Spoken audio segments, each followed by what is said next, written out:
Că mergem către serviciu, în vacanță sau la o simplă recreere în parc, e imposibil să nu vedem pe cineva având cu el o sticlă de Coca-Cola sau Pepsi-Cola.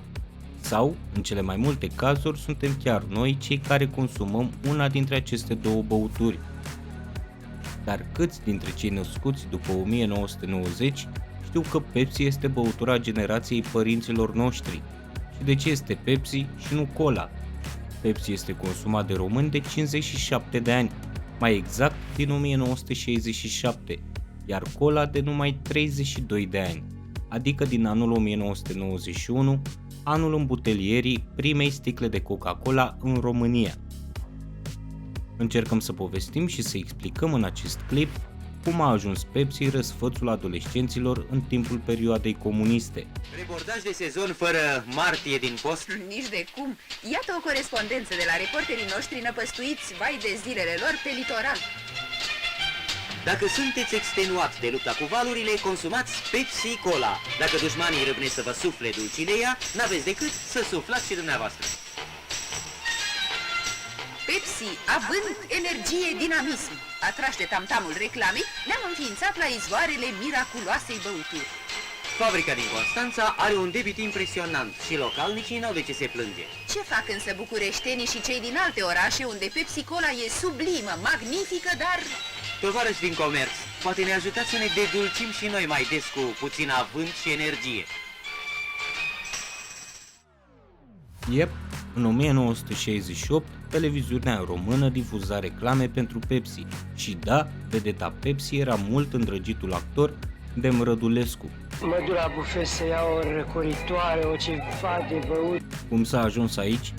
Cum de o companie din leagănul capitalist ajunsese într-o țară comunistă precum România, în plin război rece? Este o poveste fascinantă despre un război dus de către cele două mari companii, Coca-Cola și Pepsi-Cola. Bineînțeles, războiul dintre cele două se purta deja de 50 de ani pe continentul american. Pe scurt, sucul îmbrăcat în alb și roșu câștigase războiul pe teritoriul american cu ajutorul celui de-al doilea război mondial. Ironic, nu? Dar cum a reușit asta? Odată cu intrarea Statelor Unite în cel de-al doilea război mondial în 1941, managementul companiei Alb-Roșii a decis că trebuie să fie alături de armata americană. Astfel, Coca-Cola aproviziona armata americană pe front. Fiecare om în uniformă putea cumpăra o sticlă de cola cu doar 5 cenți, diferența fiind subvenționată de producător. Acest lucru a oferit companiei pretextul de a deschide fabrici de îmbuteliere oriunde exista o bază militară a Statelor Unite. Totodată, Coca-Cola devenise o băutură patriotică. Un alt succes de răsunet al companiei Alb-Roșii a fost reușita de a-l îmbrăca pe Moș Crăciun în culorile sale. În 1931, o campanie publicitară de răsunet a reușit să-l tragă pe Moș Crăciun de partea companiei Coca-Cola. Așadar, legenda cum că Moș Crăciun este îmbrăcat în roșu și alb provine de fapt de la niște oameni de publicitate inspirați.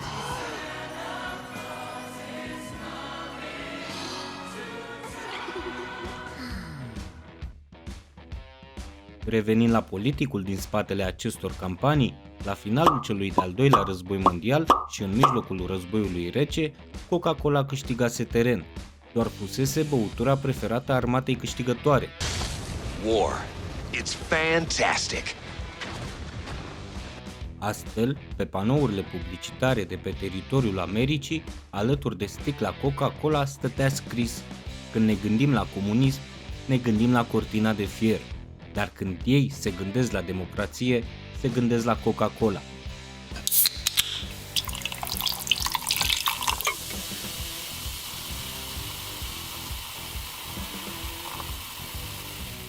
Am aflat cum cola devenise simbolul democrației.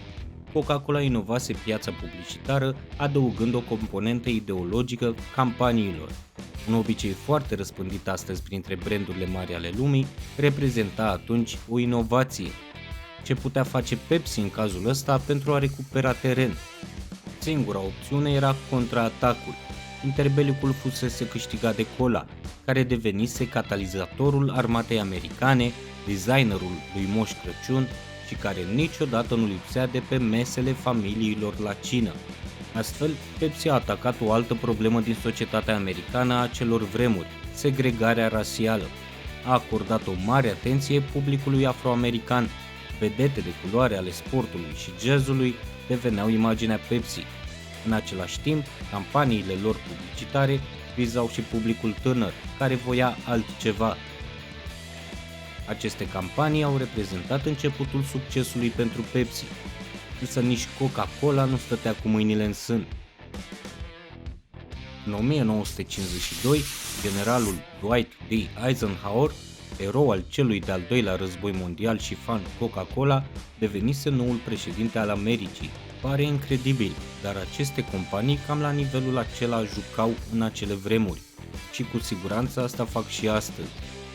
Noul președinte era înconjurat de oameni din conducerea companiei din Atlanta, adică de oamenii Coca-Cola.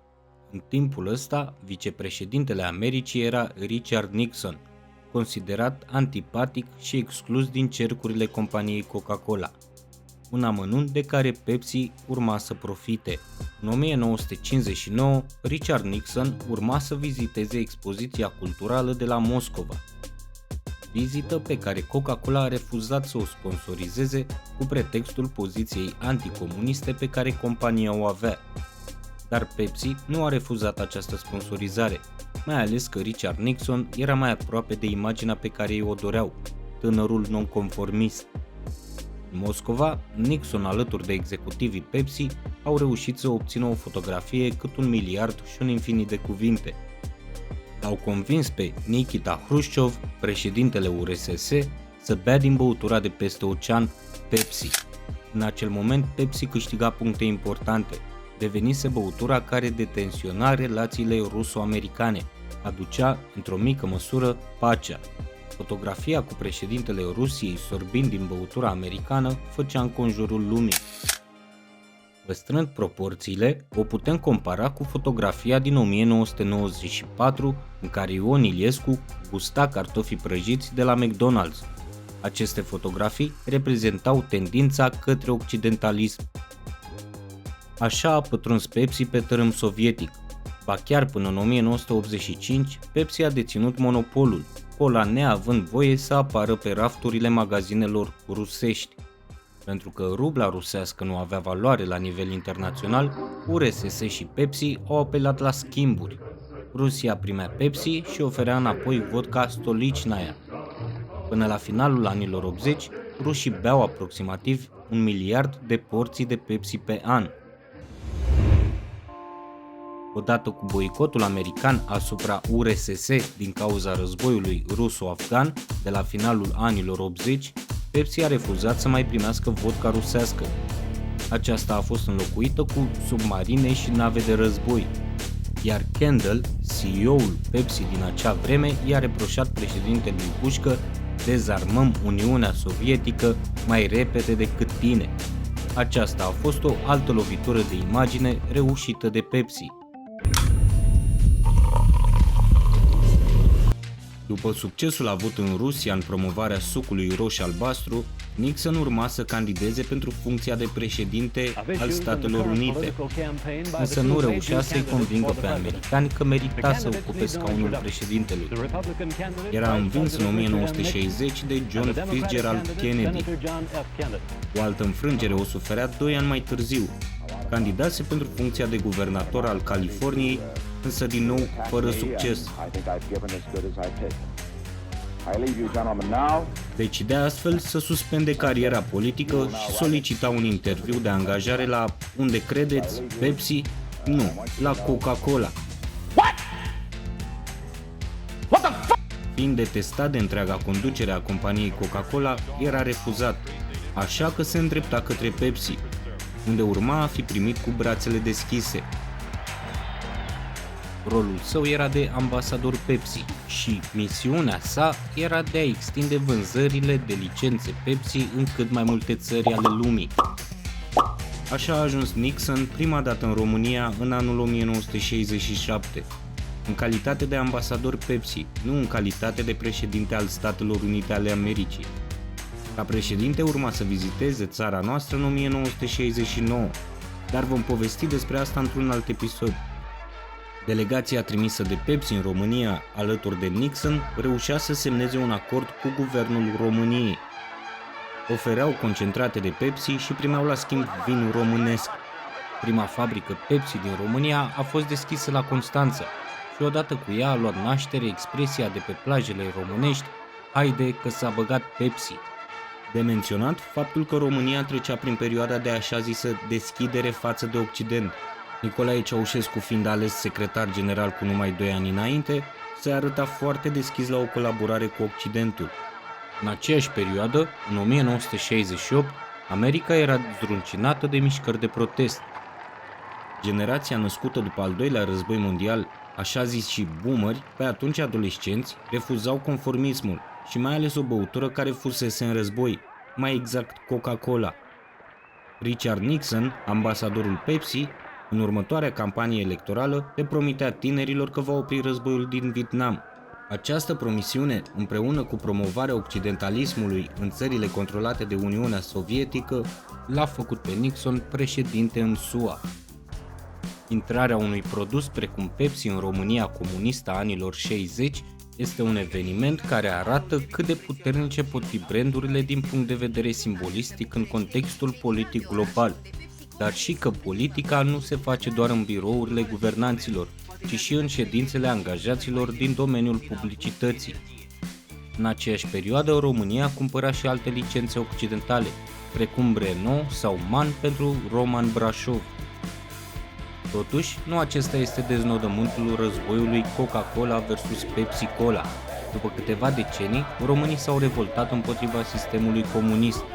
România a devenit stat democrat, iar pe piața autohtonă a apărut și Coca-Cola, care deschidea prima fabrică pe teritoriul României în 1991. În conștiința colectivă, Pepsi devenise produsul comunist retrograd, iar Coca-Cola începea de la zero, venea în țara noastră odată cu democrația, cu sticle și ambalaje noi, cu camioane mari, roșii și strălucitoare. Era produsul pe care toți îl știau din filmele și revistele străine, dar căruia nimeni nu-i cunoștea încă gustul. Dacă Pepsi avusese timp de un sfert de secol monopol pe piața din România și era băutura adolescenților, acum devenise Coca-Cola băutura tinerei generații, băutura care aducea gustul democrației. Războiul celor două companii se poartă și astăzi pe teritoriul României și nu numai. Tu, în ce echipă ești?